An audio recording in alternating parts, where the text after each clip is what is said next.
ನಿನ್ನೆಯ ಆಡಿಯೋ ಇದೆಯಲ್ಲ ಸಂತೋಷ್, ನಿನ್ನೆಯ ಆಡಿಯೋ ಜಮೀರ್ ಅಹಮದ್ ಖಾನ್ಗೆ ಎಷ್ಟು ಡ್ಯಾಮೇಜ್ ಮಾಡಬೇಕು ಮಾಡಿ ಬಿಸಾಕಿದೆ.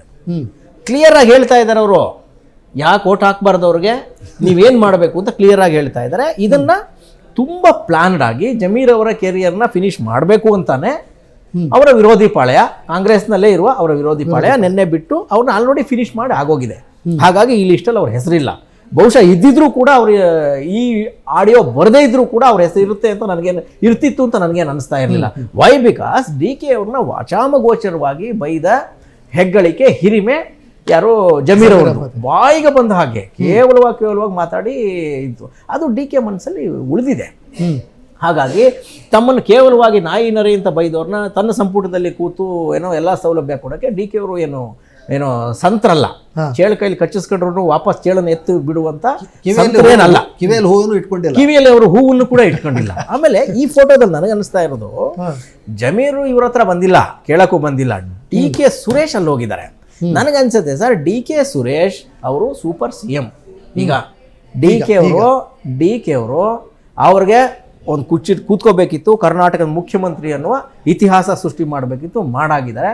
ಅವ್ರಿಗೆ ಬೇರೆ ಏನು ಬೇಕೋ ಬೇಡವೋ ಪ್ರಶ್ನೆ ಬೇರೆ. ಮಿಕ್ಕಿದ ಎಲ್ಲ ಲಮೆ ಜಮೆಗಳನ್ನು ನೋಡಬೇಕಾದ, ತನ್ನ ಏನೋ DK ಅವರ ಶತ್ರುಗಳನ್ನ ಏನೋ ರಾಜಿ ಮಾಡಿಸ್ಬೇಕಾದ ಎಲ್ಲ ಕೆಲಸ DK ಸುರೇಶ್ ಅವ್ರ ಮೇಲೆ. ಇವರು ಡಿಫ್ಯಾಕ್ಟೋ CM ಅಂತೀರಾ, ಸೂಪರ್ CM ಅಂತೀರಾ, ಆ ಕೆಲಸವನ್ನು ಇವ್ರು ಮಾಡ್ತಾರೆ. ಈ ಜಮೀರ್ ಹತ್ರ ಅವ್ರು ಹೋಗಿರೋದು ಕೂಡ ನಿನ್ನೆ ಡ್ಯಾಮೇಜ್ ಆಗಿದೆಯಲ್ಲ, ನಿನ್ನೆ ಡ್ಯಾಮೇಜ್ನಲ್ಲಿ ಜಮೀರ್ ವಿರೋಧಿಗಳ ಪಾತ್ರ ತುಂಬಾ ಇದೆ. ಅದು DK ಪಾಳ್ಯದ ಪಾತ್ರನೂ ಅದರಲ್ಲಿ ಇರ್ಬೋದು. ಆದ್ರೆ ಜಮೀರ್ ಅವರಿಗೆ ಅಂತಲ್ಲ, ಜಮೀರ್ ಅವರಿಗೆ ಆದ ಗಾಯಕ್ಕೆ ಮುಲಾಮ್ ಹಚ್ಚುವ ರೂಪದಲ್ಲಿ ಇವ್ರು ಹೋಗಿ ಕೂತು, ಇವರೇ ಅವರ ಕ್ಯಾಬಿನಲ್ಲಿ ಕೂತು ಮಾತಾಡಿ ಸಮಾಧಾನ ಹೇಳಿ ಬಂದಿರುವ ತರ ಇದು ಕಾಣ್ತಾ ಇದೆ. DK ಸುರೇಶ್ ಅವರ ರೋಲು ಈ ಸರ್ಕಾರದಲ್ಲಿ ಸರ್ ಇನ್ನು 2 ವರ್ಷ DK ಶಿವಕುಮಾರ್ ಅಲ್ಲ CM, DK ಸುರೇಶ್ ಅವರು. ಇದು ಗೊತ್ತಿರುವಂಥದ್ದೇ, ನಿಮಗೆ ಗೊತ್ತಿರಲಿ. ಎಲ್ಲ MLA ಗಳು ಅವ್ರ ವಿರುದ್ಧ ನಿಂತಾಗ, ಎಲ್ಲ ಲೀಡರ್ಗಳು ಅವ್ರಿಗೆ ವಿರುದ್ಧ ನಿಂತಾಗ, DK ಆಕಾಶ ಏನೋ ಅನಾದ್ರಿಗೆ ಆಕಾಶವೇ ದೈವ ಅಂತ ಆಕಾಶ ನೋಡ್ಬೇಕಾರೆ ಅವ್ರಿಗೆ ಬೆನ್ನಿಗೆ ನಿಂತಿದ್ದು ಅವ್ರ ಏಕೈಕ ತಮ್ಮ ಸುರೇಶ್. ಹೌದು, ಡೆಲ್ಲಿಲಿ ಪೊಲೀಸ್ನವ್ರು ತಳ್ಳದ್ರಲ್ಲ, ವಿಜಲ್ ನೋಡಿದ್ರಲ್ಲ ಸರ್, ಅವ್ರನ್ನ ಲಿಟ್ರಲಿ ಯಾರೋ ಏನೋ ಕ್ರಿಮಿನಲ್ನ ತಳ್ಳೋ ಥರ ತಳ್ಳಿ ಗಾಡೀಲಿ ಹಾಕಿದ್ರು. ಆಮೇಲೆ ಅವ್ರ ಅಣ್ಣ ಜೈಲಲ್ಲಿ ಇದ್ದಾಗ ಒಬ್ಬರೇ ಫೈಟ್ ಮಾಡಿ ಎಲ್ಲರನ್ನೂ ಕರ್ಕೊಂಡು ಹೋಗಿ ಸೇರಿಸಿ ಮಾಡಿಸಿ ಕಣ್ಣೀರು ಹಾಕಿ ಅವ್ರ ಕಾನ್ಸ್ಟಿಟ್ಯೂನ್ಸಿಲಿ ಲಯ ತಪ್ಪದೇ ಇರೋ ಥರ ನೋಡ್ಕೊಂಡು, ಅಲ್ಲಿ ಯಾರು ಬೇರೆ ವಿರೋಧಿಗಳು ಹುಟ್ಟದೇ ಇರೋ ಥರ ನೋಡ್ಕೊಂಡು ಇಡೀ ಹಗಲೂ ರಾತ್ರಿ ತನ್ನ ಸಂಸಾರವನ್ನು ತ್ಯಾಗ ಮಾಡಿ, ಬಹುಶಃ ನಮ್ಮ ಕರ್ನಾಟಕದಲ್ಲಿ ಯಾರೋ ಅತ್ಯಂತ ನಂಬುಗೆ ತಮ್ಮ ಅಂತ ಯಾರ ಇದ್ರೆ ನಂಬರ್ 1 ತಮ್ಮ ಅಂತಿದ್ರೆ ರಾಮ ಲಕ್ಷ್ಮಣ ತರ. Exact word you use. ಆಧುನಿಕ ಏನೋ ಲಕ್ಷ್ಮಣ ಅಂತ ಹೇಳಿದ್ರೆ ಅದು DK ಸುರೇಶ್. ಅವ್ರು ಹೋಗಿ ಆ ಡ್ಯಾಮೇಜ್ ಕಂಟ್ರೋಲ್ ಮಾಡೋ ಕೆಲಸ ಮಾಡ್ತಾ ಇದ್ದಾರೆ. ಈ DK ಅವರ ಪಾಲಿಗೆ ಈ 2 ವರ್ಷದ DK ಅವರು ಇದೆಯಲ್ಲ, ನೀವು ಹೇಳೋದ್ರಲ್ಲಿ ಏನಾದ್ರು ಇನ್ನೊಂದು ಪಾಯಿಂಟ್ ನಾನು ಸೇರಿಸೋದೇನಿದೆ ಅಂದ್ರೆ, ನಾನು ಈಗ ಮುಂಬರುವ ಚುನಾವಣೆಗಳಿದ್ದಾರೆ, ಆ ಚುನಾವಣೆಗಳನ್ನು ಎದುರಿಗಿಟ್ಕೊಂಡು ಇವತ್ತು ಹೈಕಮಾಂಡ್ ಇರ್ಬೋದು, DK ಶಿವಕುಮಾರ್ ಇರ್ಬೋದು, ರಾಜ್ಯ ಕಾಂಗ್ರೆಸ್ ಇರ್ಬೋದು, ಈ ಜಮೀರ್ ಅವ್ರನ್ನ ಏನಪ್ಪ ಅಂದ್ರೆ ಹೊರಗಿಡ್ಲಿಕ್ಕೆ ಸಾಧ್ಯ ಇಲ್ಲ. ಆದರೆ ಅವ್ರನ್ನ ಅಲ್ಲೇ ಇಟ್ಟು ಅದು ಏನೋ ಒಂದು ತನಿಖೆ ಅದು ಇದು ಅಂತೇಳಿ ಎಲ್ಲ ಮಾಡಿ, ಇಲ್ಲ ನಾವು ನಿಮ್ಮನ್ನು ಮುಂದೆ ಮಾಡ್ತೀವಿ ಅಂಥೇಳಿ ಅದನ್ನ ಏನಪ್ಪ ಅಂದ್ರೆ ನೆನೆಗುದಿಗೆ ಬೆಳೆಸ್ತಕ್ಕಂಥದ್ದು. ಅದನ್ನು ವೇಟ್ ಮಾಡಿಸಿ ಆಮೇಲೆ ಏನು ಮಾಡಬೇಕು ಅದು ಮಾಡಿಬಿಡ್ತಾರೆ. ಹಾಗಾಗಿ ಇಲ್ಲಿ ಮುಂಬರುವ ಚುನಾವಣೆಗಳನ್ನು ದೃಷ್ಟಿಯಲ್ಲಿಟ್ಟುಕೊಂಡು ಇವ್ರನ್ನೇನಪ್ಪ ಅಂದ್ರೆ ತೆಗೆದು ಹಾಕಲ್ಲ ಅಂತೇಳಿ ನನಗನ್ಸೋದು. ಅದಕ್ಕಾಗಿ ಕೆಲವೊಂದು ಹೇಳ್ತಾರೆ, ಇಲ್ಲ ಅದೆಲ್ಲ ಆಗತ್ತೆ ನಡೆಯುತ್ತೆ ಅಂತ ಹೇಳಿರ್ಬೋದು, ಅವರು ಕಾಂಪ್ರಮೈಸ್ ಅಂತ ಹೇಳಿರ್ಬೋದು. ಆದರೆ ಆ ಕಾಂಪ್ರಮೈಸ್ ಫಲ ಕೊಟ್ಟಿತ್ತೆ ಅಂತೇಳಿ ಪ್ರಶ್ನೆ. ಈ ಕಾಂಗ್ರೆಸ್ ಪಕ್ಷದ ಮೇಲೆ ಡ್ಯಾಮೇಜ್ ಆಗ್ಬೋದಾ ಸರ್? ಅದು ಯಾವುದು? ಜಮೀರ್ ಖಂಡಿತ ಆಗೋದಿಲ್ಲ ಸರ್. ಎಷ್ಟು ಜನ ಕಾಂಪಿಟೇಟರ್ಸ್ ಇದ್ದಾರೆ. ಈಗ ತನ್ವೀರ್ ಸೇಠ್ ಕೇಳ್ತಾ ಇದ್ದಾರೆ, ಇವ್ರು ಆಲ್ರೆಡಿ ಯಾರು UT ಖಾದರ್ ಅವರು ನಿನ್ನೆ ಏನೋ ಒಂದು ಪಾರ್ಟಿನೂ ಕೊಟ್ಟು ಅವ್ರಿಗೆ ವಿದಾಯ ಹೇಳಿದ್ದಾರೆ, ತನ್ನ ಸ್ಟಾಫ್ಗೆ ವಿದಾಯ ಹೇಳಿದ್ದಾರೆ.